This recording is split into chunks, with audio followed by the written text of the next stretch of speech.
Bonjour à tous et bienvenue sur la chaîne. Aujourd'hui c'est le week-end. Donc le week-end, qu'est-ce qu'on fait? Il se passe pas grand-chose parce qu'il n'y a pas des institutionnels, donc la volatilité est généralement basse. On prend son temps, on prend son ordi et on bosse, on fait son plan pour la semaine. C'est ce que je vais vous partager aujourd'hui. Je vais également modifier dans les vidéos à venir le format de mes vidéos, parce que souvent j'ai beaucoup de choses à dire. Mon intérêt principal, c'est de vous partager du contenu éducatif, ok? Pas du contenu précis en termes de niveau. Et par rapport à cette volonté, euh, généralement ça prend du temps. Donc ce que je vous propose pour les vidéos qui viennent, je fais ma vidéo où j'explique ce que j'ai à vous expliquer en termes de contenu, de connaissances, et toujours à la fin, je prends les 4 dernières minutes, prenez les 4 dernières minutes de la vidéo, où je ferai un résumé synthétique de ce qu'on a vu ensemble, et des cibles finalement, des niveaux du coup qui en sont ressortis, et de l'intention de la vidéo. Voilà, donc je ferai toujours un résumé à la fin de 4 minutes. Je sais qu'il y a beaucoup qui ont plus ou moins de temps, donc ceux qui veulent prendre le temps d'écouter, vous pouvez le faire, et ceux qui veulent aller plus vite, vous allez directement à la fin. Et quand dans quelques temps j'aurai progressé sur YouTube, peut-être que je pourrai découper ma barre de temporelle et éventuellement ça apparaîtra directement dessus. Voilà pour moi une source de progression informatique à faire. Donc Bitcoin. Ok. Actuellement donc on a fait une baisse relativement importante sur les 2 dernières semaines écoulées. Ok. Et cette baisse commence à durer, commence à prendre du temps. Donc ma question que je vous pose actuellement, c'est là où on est, est-ce qu'on est sur un bon bottom, est-ce qu'on est sur un bon support, est-ce que la baisse pourrait continuer, est-ce qu'elle va s'arrêter? Et à chaque fois, je pas juste de me dire oui, non, peut-être, c'est de me dire ok, quels sont mes niveaux, quelles sont aussi mes zones où j'ai raison, ça me valide, et quels sont mes niveaux qui éventuellement invalideraient mon intention. Il faut toujours avoir un plan dans tous les sens, haussier, baissier ou range, pour que lorsque la volatilité va arriver, vous sachiez où on va, où on devrait aller, pardon, et ce que vous voulez faire. Donc il faut qu'aujourd'hui qu'on fasse 3 plans, haussier, baissier et bear. Le contexte. Le contexte, on avait un niveau support résistance important, d'accord, avec un range en dessous, qui est ici, le range des 90-110, ok. On avait un range au-dessus, qui est ici, le range des 110, voilà. Et actuellement, le prix est sorti de ce range. Ok. Il est sorti une première fois, très légèrement, il est rentré. Belle impulsion, c'était boule. Il est sorti une deuxième fois, on est sorti longtemps, on a pris beaucoup de temps, on a réintégré. Mais quand on a réintégré, ça a duré moins longtemps, on est allé pas très haut et on s'est fait rejeter. Donc, bear fort, boule faible. Donc à partir de là, vous pouvez voir que psychologiquement et dans les ordres et dans le marché, on est en train d'avoir une inversion de tendance entre les boules et les bears. Et à partir de là, on peut parler en termes de probabilité. Pour l'instant, pour moi, la probabilité, elle est à la continuation baissière, puisque lorsque le marché est bear, et ben la tendance elle est à casser des supports, ok, vers le bas, et à créer des résistances au-dessus de nous.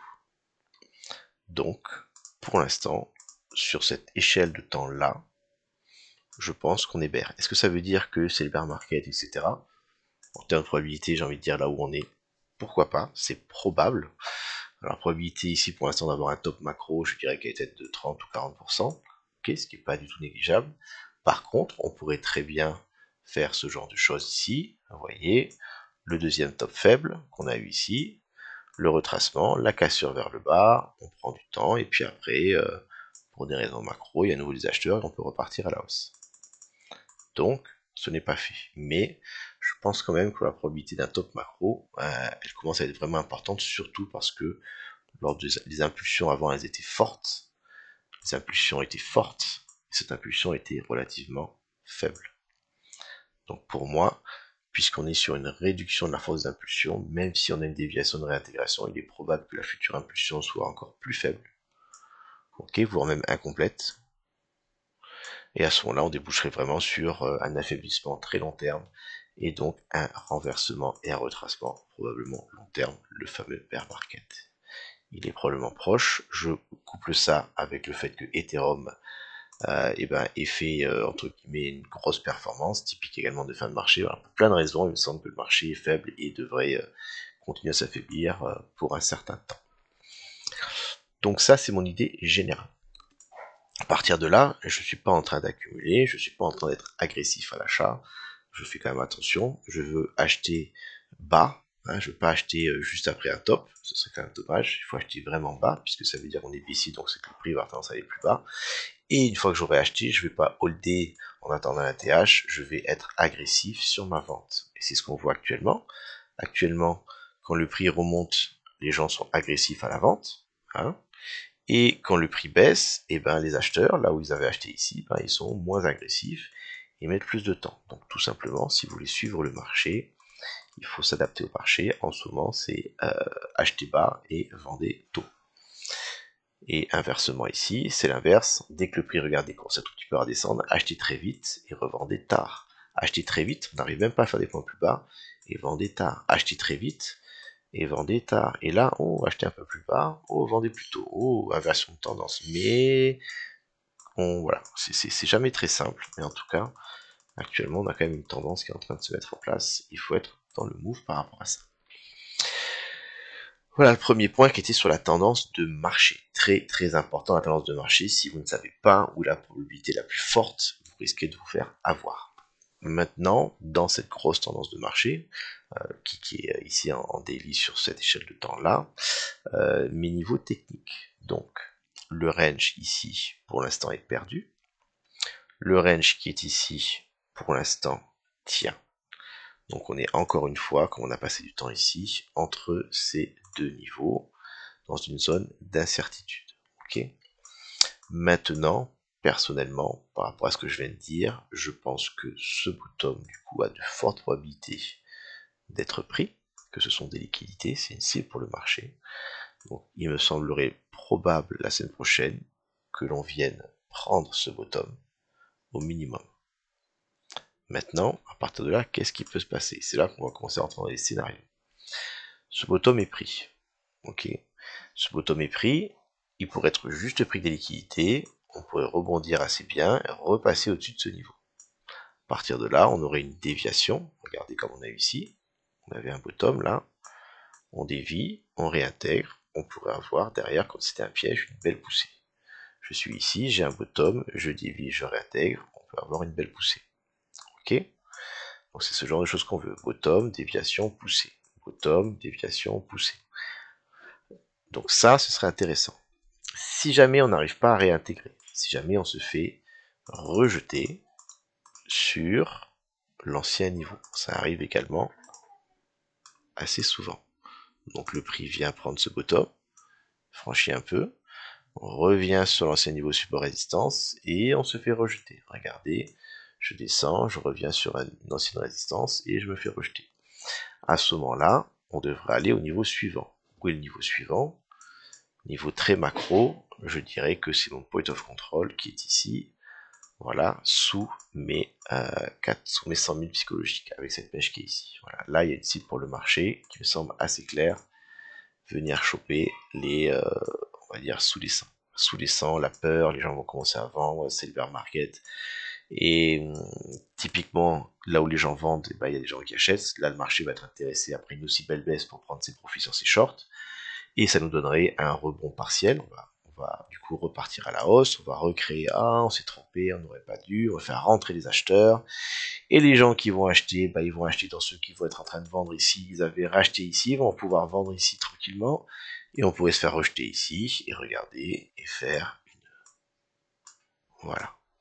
On pourrait faire, ça s'appelle le three drive pattern, baisse, 1, 2, 3, voilà. Et après avoir, soit on casse vers le bas, soit on range, soit on repart vers le haut, mais déjà en tout cas on serait allé sur un niveau beaucoup plus bas. Donc si on est bear, ici les bears jouent bien le coup, ok. Ce qu'on pourrait voir, donc ce serait, donc si c'est très très bear, le décimal plus bear, ce serait qu'on n'arrive pas à réintégrer le niveau ici qu'on aura plus tard faire définitivement. Et ensuite, au minimum, vont venir sous les 100 000 psychologiques. Là, ça, c'est un premier gros niveau très intéressant pour de l'achat, je pense, pour du court terme, pour du swing. Pour du swing, quand même. Ok, si on casse ce niveau, Après on a les 91, mais après en termes de volume il reste pas grand chose là, vraiment ça commence à être très compliqué. Bien, donc ça c'est mon niveau macro. Maintenant, on pourrait également avoir, ce qui fait le plus de mal aux gens des fois, c'est on oublie le range. Donc on a ici ce range là, regardez, on pourrait très bien venir ici, venir dire ah non je prends pas le bottom, ah non je réintègre pas, ah non je prends pas le bottom, et après avoir une réduction de sens ou de l'autre. N'oublions pas ça. Pour l'instant, le niveau qu'on va atteindre est un support. Regardez, on va mettre le VWAP. Voilà, regardez. Le VWAP actuellement, il est à 108,047. Et ce niveau-là, sur la première touche pour du scalping, généralement, quand on va le toucher, on va passer à peine dessous, on va faire un petit rebond de 1 ou 2%. Alors on a un support qui est juste là. Ok, donc ça c'est possible. Et également on a un scénario pool. Ici on va faire un point haut, un point bas plus haut. Et après on va repartir à la hausse, on va réintégrer ce range. Là ce sera un bon signe de force puisqu'on aura la résistance qui ici aura été franchie. Et là on pourra viser probablement ce top là et éventuellement un ATH, etc. Pour l'instant c'est celui qui me semble le moins probable. Mais j'ai mes trois scénarios. Le scénario bear, ok, le scénario range, avec ici, retour ici, ou juste peu de liquidité, et puis retour là, et le scénario bull avec la réintégration de ce niveau. Voilà, ça ce sont les éléments importants que je veux avoir. Donc ça pour mon analyse un petit peu plus macro, pour l'instant, entre guillemets, le taf, le boulot a été fait. Maintenant, on va venir plus dans le court terme, et à la fin de la vidéo, je vous ferai le résumé. On est déjà à 10 minutes. Donc plus court terme, actuellement, là où on est, est-ce qu'on peut choper un peu de structure, de cohérence, quelque chose qui nous aide à prendre des décisions. Donc j'ai préparé un petit peu les choses, actuellement on est en week-end, ok, ça c'est la première chose, voilà, on est ici, dans ce week-end, qu'est-ce que je peux voir? Donc j'ai un gap CME qui a clôturé ici à 109 200, on risque de revisiter lundi matin, c'est probable. On a la borne basse du volume qui correspond à notre range. Je crois que c'est par ici, je sais plus. Enfin, je retrouve ce niveau. J'ai également mon VWAP depuis ce top.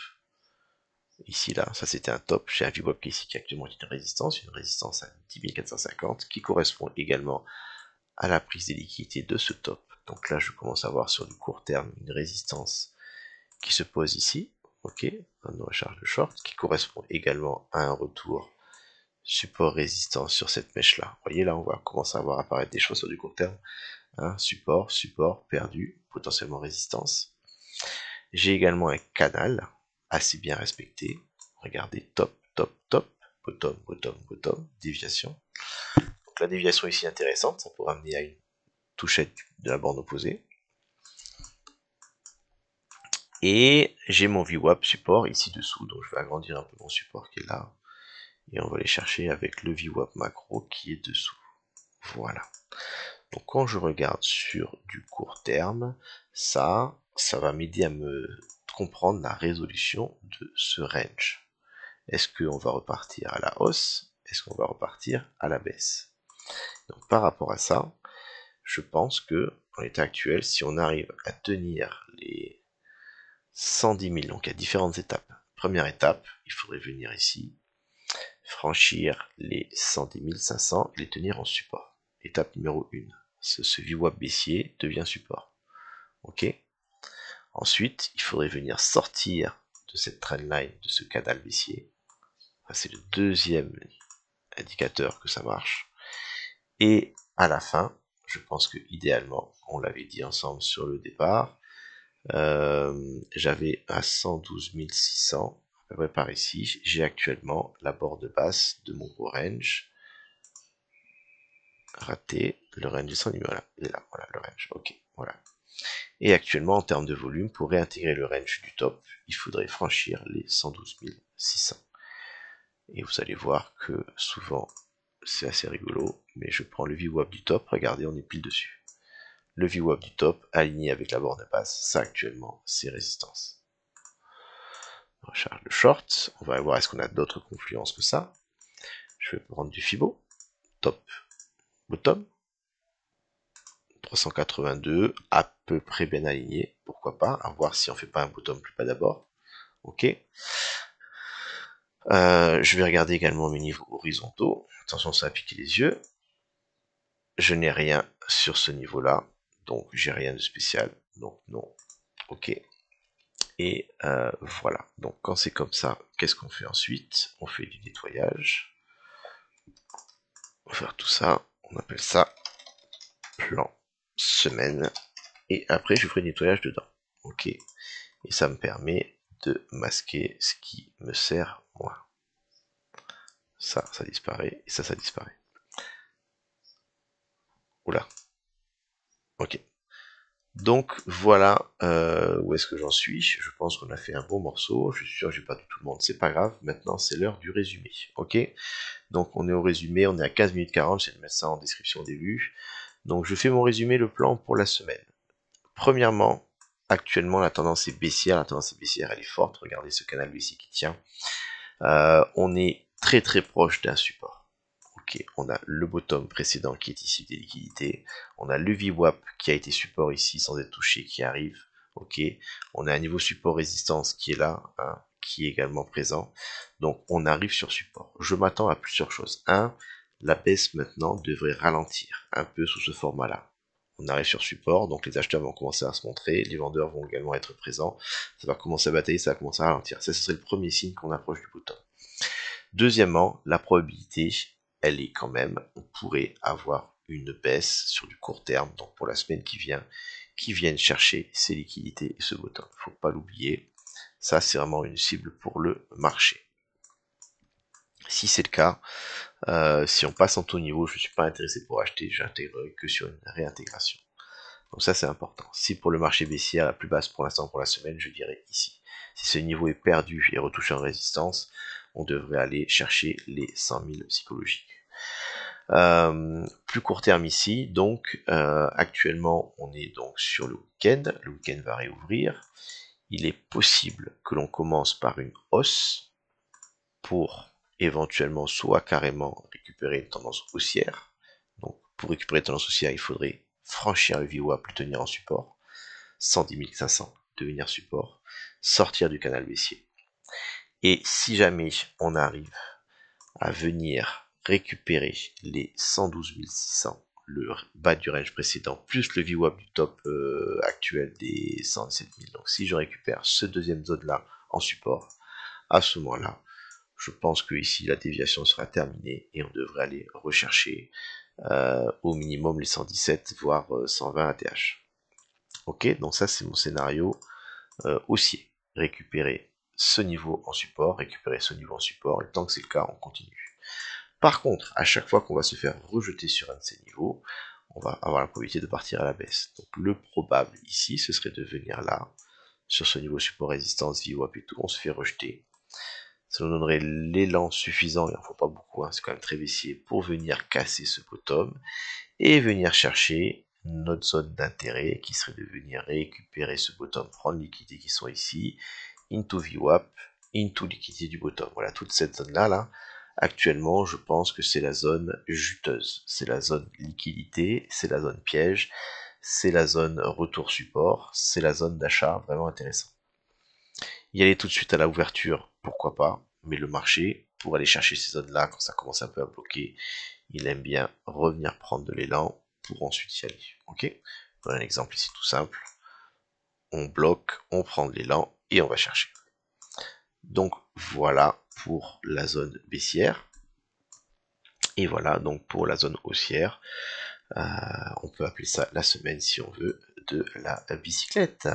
Ok, je rigole. Voilà donc pour le plan pour la semaine. Zone d'achat, zone de take profit, et si on franchit ici, on va pouvoir commencer à être un peu plus tranquille, la résistance suivante elle est un peu plus loin. J'espère que ça vous sera utile, je vous souhaite une bonne semaine. Comme la semaine dernière, s'il se passe beaucoup de choses, et je pense qu'on aura de la volatilité, vu là où on est au niveau du marché, ça va bouger. Donc si j'ai le temps, j'essaierai de faire des updates régulières. En attendant, on a notre petit CME qui va se clôturer dimanche soir à 22h, pardon, réouvrir ici.